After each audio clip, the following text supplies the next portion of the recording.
ฮู้จักแล้วสงสัยลูกหมอของแก้วติเออเออเผาไปอย่าเผาไปเอ้ย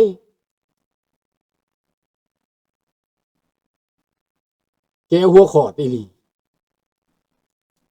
บักขี้ขาแก้วเนาะมันว่าบายๆเบิ่นว่า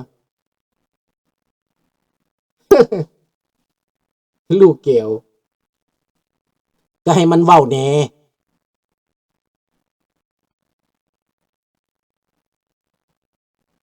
แน่นอน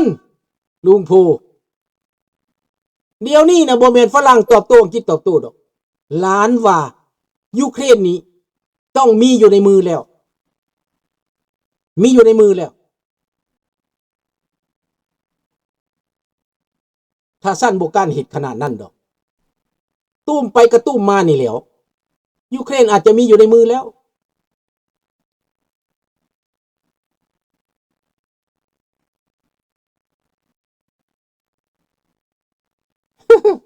ก็ดีตัวเป็นกวย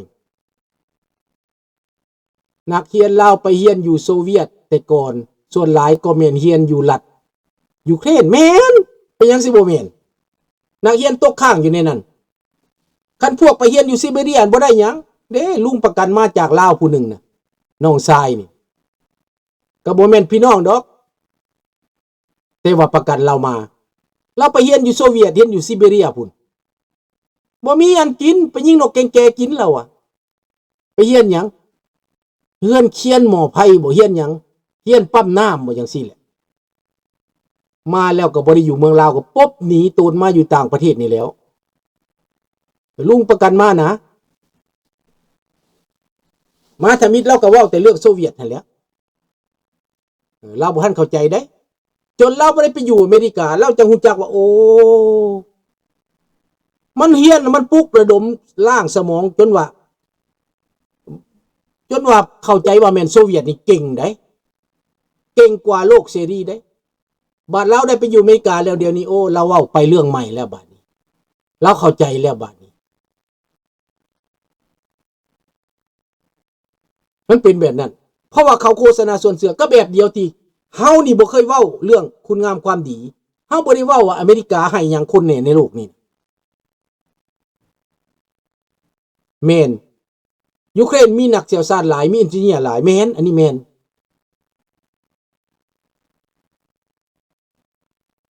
มากินหัวมึงตี้สันดานโอ้อันนี้มันลูกควายแท้ๆมันเป็นลูกคนบักนี่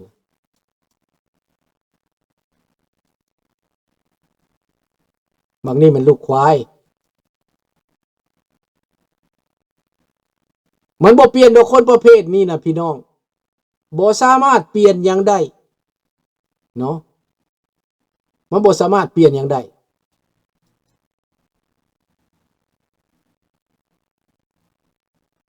เปลี่ยนคนนี้บ่ได้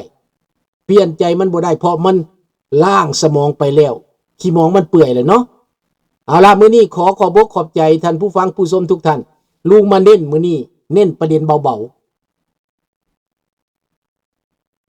เน้นประเด็นเบาๆแต่ให้ฮู้จักคุณค่าที่อเมริกาให้พวกท่านโดยพวกท่านบ่ได้เข้าใจว่าอเมริกาให้หยังแน่เขาแบ่งปันหยังแน่เงินก็บ่ได้เสียเว้าฟรีสื่อสารฟรีติดต่อฟรีอาแม่ข้าพเจ้าโทรไปเมืองลาวพี่น้องเจ็บเป็นพี่น้องล้มตายเห็นหน้าเห็นกันจ๊ะ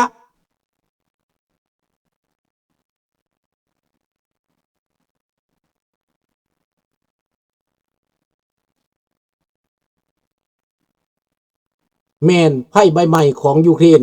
คอยก็คิดเหมือนกันเด้คาดบ่ถึงคิดบ่ถึงแม่นบ่บุษดีขนาดว่าเฮาเชื่อว่าเป็นไปบ่ได้แม่นบ่ล่ะว่าสิไปยิงเรือนยนต์ตู้ดูพุ่นสิไปเกือนนั่นน่ะวางระเบิดใส่ขัวได้นะเฮาคือบ่ถึงได้แต่มันก็เป็นไปได้ดังนั้นข้าพเจ้าว่าอังกฤษฝรั่งเศสค้ำประกันยูเครนแล้วโอเรวัว Merci Take care Prends soin de vous Bon après-midi Bonne nuit Good night ราตรีสวัสดิ์ทุกท่านขอบอกขอบใจหลายๆบ่เดือดแต่ว่าได้ความฮู้จักเด้อถึงจะฮู้จักแต่บ่ได้เข้าใจมื้อนี้แปลว่าเน้นให้เข้าใจเน้นให้ฮู้จักเอาความจริงมาเว้าถามว่ามีคนตอบว่าบ่แม่นบ่ถามว่าคนไทยไม่ได้ประโยชน์อะไรจากอเมริกาพูดมาคนลาวไม่ได้ประโยชน์อะไรพูดมาโลดถ้าไม่ใช่ได้แน่นอนมหาศาลได้เงินกับเงินจากอเมริกาได้บ่แม่นเงินคนไทยได้เงินอเมริกาเงินการโฆษณาจากสินค้าอเมริกาได้อันได้เยอะนั่นน่ะที่คนไทยคนลาวนั่นดูเนาะเอาขอบพระคุณมากๆครับบ๊ายบาย